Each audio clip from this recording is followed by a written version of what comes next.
We are ass. I love it. I mean, that's the truth. That's what the team needs to hear. It's like Alcoholics Anonymous. First thing you gotta do is stand up and say, I am an alcoholic. You gotta acknowledge the problem. We are ass. I'm ass, the O-line, the D-line, he went down the line. So all of us together. Like Cody said, he included himself in that shit. As long as you include yourself, the team's gonna feel that. So you acknowledge your problem. Y'all probably gonna be ass this whole year. Y'all probably gonna get another good draft pick. If they smart, they get really ass up out of there and get some more draft picks because he got paid last year and he ass. He lead the league in drop. He got about 130 yards a season in 4 games. And it looked like a guy who got paid and came off the game. That's just what it looked like to me. You know what I'm saying? You don't got that same burst, that same dog in him that I've seen in the past. You know what I'm saying? So I would get him up out of here. Get him to a contender right now. We asked, get him up out of here, bro. Let's get some more picks. Let's get a young guy in. Somebody who can handle that contract. Hey, if they draft right in the next few years with a guy like him, you won't be asked. You know what I'm saying? So I like the comments, man. Hey, it might light a fire in front of me to definitely make the guys in the locker room lock in and respect them a little bit more. Yeah, I think you got to just look at Cody's point. You got to know his story. He was a no-star recruit who worked his way to the #1 overall pick. That dude ain't got no fold in him. He ain't got no, oh, it's too much for me. Look at where he came from. So when you got a person that's got pedigree like that, and they've worked and pushed through and grinded to be the #1 pick, 4 games ain't gonna start changing. Here we go with this elimination chamber. Each superstar will randomly be released into the match at set intervals. And the last superstar standing really go back. Set for At action the in this draft, he one. didn't have no flash receiver. Of course, these superstars need to pace themselves because eventually they're going to deal all with about the Roman game. Reigns diving And down when his you have a path. quarterback, a rookie quarterback, This monstrous structure that's is a dome of chaos. person No taking telling what accountability. superstars Like you resort said, the to very first question that was inside the asked was elimination about, chamber. how did you play today? He had the Now exact over same to answer. ringside. The thing I love the most, being the defensive To one player, of those treacherous sections of the he chamber. never addressed the other side of the ball until he said we all got to be better. He never said defense this, defense that. He even had his teammates back. They said, well, why don't you do things that's on you? That's what you want from your leader. And he's blooming. Being a leader is not, you can't teach it. It's gathering you know. He has it. And I look at his comment, what question me, I mean, it bothered me is coach's comment. Oh, no, and they played hard. So, the NFL, millionaires, what you mean they played hard? Like, I'm not really worried about them playing hard, they went play hard. That ain't good enough. That's what the coach, the starting quarterback is saying this. The coaches, I think we're looking at the ref ass. Catches a misfire. That can prohibit any use of their shoulder going forward.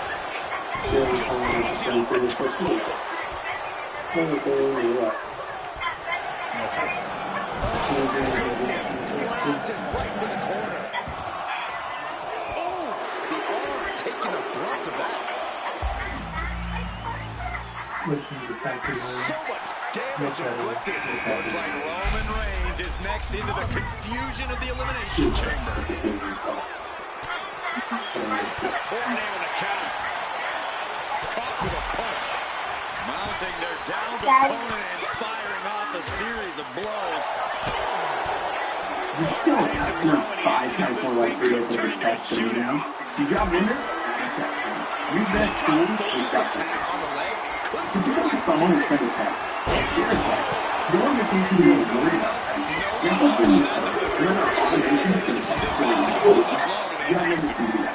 Technically, you put over 90% I'm tired of sponsoring 90% of people that are doing it. he told, I want to be optimistic. And I'm like, no. That's why it's called out here getting beaten free. Because you there, oh, they played hard. I have no problem with how hard they played. And I mean, that ain't good. I done been on these teams when we play hard. Everybody play hard.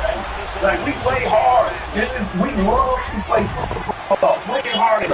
So your starting quarterback is a rookie. He's doing big. You got to look at everything else around. we sitting up there, we all hanging out, we shooting on social media all the time, when we get up there and do that. We never seen Cam move a lefty football. Everybody else, anybody was talking about him saying, he's in the building, he's arguing with the defense on the field because he did this. Remember the report came out, remember he was arguing with Jeffrey Simmons, going back and forth, and the coach was giving him a call, and then he go out there and executes the call perfectly, even though he's arguing with a defender, he's the real. Like, that's what you want. So like Steve said, you can people out there, draft with they're practicing well, but they're not correlate with the game. But that's what you need. Somebody, every one of taking down the field. There's nothing wrong with him. Nothing wrong with what he did or what he did. All right, allow me this. This wouldn't be happening in Tennessee if that was Shadur Sanders and should have been Shadur. That's just me. I said I like him more than I love Shadur. It should have been the first overall pick. That's just me. I want to get that out there again. Because I was in concrete about that before the draft. With those remarks, they're great, and I agree with what he's made of, because there was an intimate, and there were negatives you don't do. There was an intimate video out there. They were at the combine together, and it's being shot from beyond, social, or Colorado social. And Cam Whitefield, I'm paraphrasing, but he says to Shadur, let's go work out. Shadur says, no, I got to go record. He was going to go record something, like last time. And Cam said, no, we got to go work out, man. This is it. There's the combine. They're in India. And it shows you what you're saying. Like Cam wanted to work out at the combine during what he's not going to perform. He just couldn't go interview, but he wants to stay in peak condition ahead of the draft. Okay, so I give you all that, but when you make these comments, you have to be careful not to point it too hard at the veterans, or they'll turn on you. Because the most asked on the Titans right now has been the young quarterback, and he's a baby. And yet, the one thing I didn't love about him at Miami was, at this level, it's like Caleb. You can't just run around and make plays as an athlete. You just can't. You won't last. They are bigger, stronger, faster, especially the DBs. And they're going to close so much faster where you can't get away with it. I can just out and leave you there, I can buy time, and then I might just run on you, or I might wait until somebody comes open for a 4-yard catch. Okay, so he tries to do that too much, it won't translate. And these numbers are staggeringly bad so far, but he's a baby. And I'm not condemning, I'm just saying that that's who we are, I think. The worst is 23, and the worst is 51% of his passes completed. It won't work, man. You're not going to last, but he's a baby, and it can change. It's just but now, situation. It's always about your situation as a baby quarterback. So, Brian Callahan's the head coach for the second year. Okay, so he's in Cincinnati with Bill Burrow and company for 5 years after this, under Zach Hayes. And yet, he called the plays in Cincinnati, Zach Hayes.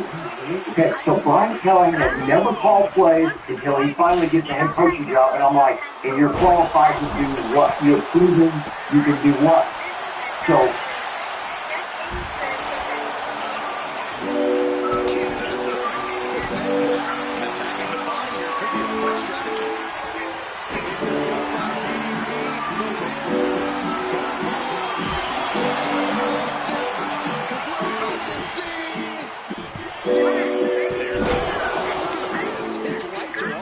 Incredible to think after everything we've witnessed, we are still at a stalemate. The WWE Universe.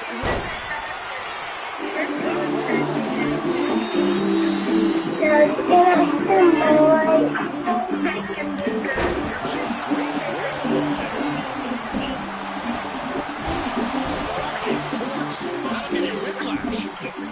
More what? Out of the ring to assess the situation and the chamber floor. It's gone. It's gone, man. I just had to take that. Dad, you think how do you eat this all? You gotta be kidding me. Brian Callahan put me in the first 3 games, then threw up his hands and said, I can't do it. I don't know my hand with it. Can you just get it? Let him call the play against the Texans. They got blank, you know, for more than nothing. So, I don't know if that's the answer, but I don't know if Brian Callahan is the answer because he's not some product of Joe Burrow. He sure is.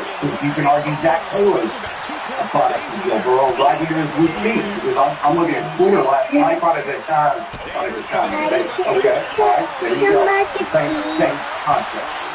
So I'm not sure he's in the right place at the right time to be arguing back again with the other doing the same issue. But all of a sudden, that kid Iron Man or from Stanford, you know him? Yeah. Look, that's in the 4th round. And all I know is that in Trump on his first year in Colorado, there was a Friday night game. I don't know if you remember. I watched it. My wife will tell you I watched it because she said it was 29-0 Colorado at halftime. 29-0. And I said, just let me watch it was a Friday night daytime. You know, turn it off, right? Come on, I said, just let me watch the first 2 games. I just want to see what Stanford does in the first and second half. And he catches a 70-yard bomb, and I'm like, wait a second. He winds up Iron Man with 14 seconds on Travis Hunter all night long. So low. You got that guy. You got him. 30 balls for 294 yards. He had completions of 97 yards touchdown, 60 yards touchdown, 30 yards touchdown on Travis. I'm like, what? What happened? He's 6'2", 205. Runs 4-4, and he dropped to the 4th round, and I don't know what they do. I have no idea what they do, but if you put that tape in, at least they've got a little connection going for what it's worth. So he has emerged above Calvin Ridley as the guy right now. He's got the most targets, the most catches, the most yards. So all of a sudden, if you have any hope, it's Iowa, man, where it's eye-opening, man. I mean, this is exactly stuff. That's why you get Calvin up out of there, man. Yeah. I think you get a quarterback like that, you just got to find a way to bring the right kind of guy. Yeah, I thought they had a good intention when they brought the head coach in. They want that time to play on it at the hip. You know what I'm saying? Yeah, I thought they had good intentions. It might not be him. It might not be the play caller. I think you just got to get the right guys in there. Attack to the midsection.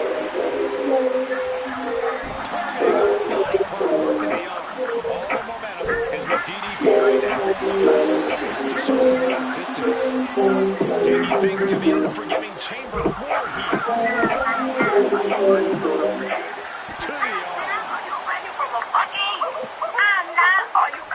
Daddy.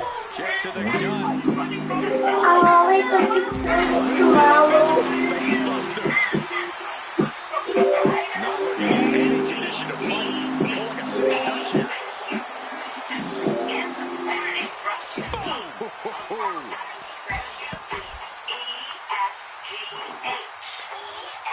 And with a leader like Cam Ward, you can be just fine. You got to take time, but you can be just fine. But that's my word. No knock on Cam Ward. I did a breakdown of Cam Ward a couple years ago. Listen, incarnate word was the first college he went to. Was they good? They weren't until he got Isaac. Okay. Then they went to Washington State. Well, did they bang? Okay, he turned around the organization. Then he went to Miami. What they do? No more around one.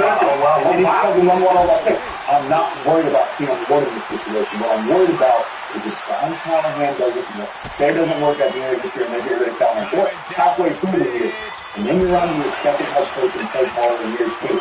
And that is so important, because if that doesn't work, and then you're on the head coach and play ball by year 3 or 4, then you're in trouble. No matter what you do, no matter how good of a leader you are, no matter how good you are on the roster run, no matter how much you get on the press conference and say, we're athletes, we're going to accept, and we got to be better. If you're not surrounded by the young people as a young player, it can significantly hurt your development, and that's what I worry about. It's not Cam Ward, the player, it's Cam Ward, the situation.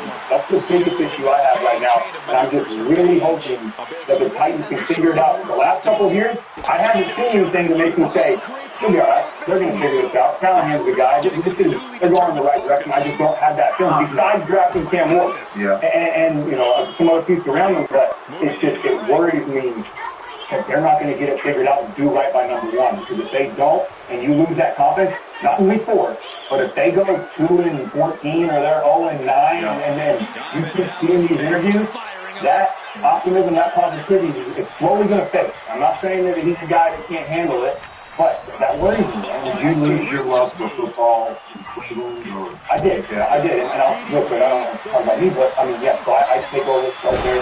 Go on over, we'll start on in the next year. I don't start. That was the only 17 year. And I didn't start that year. Only 16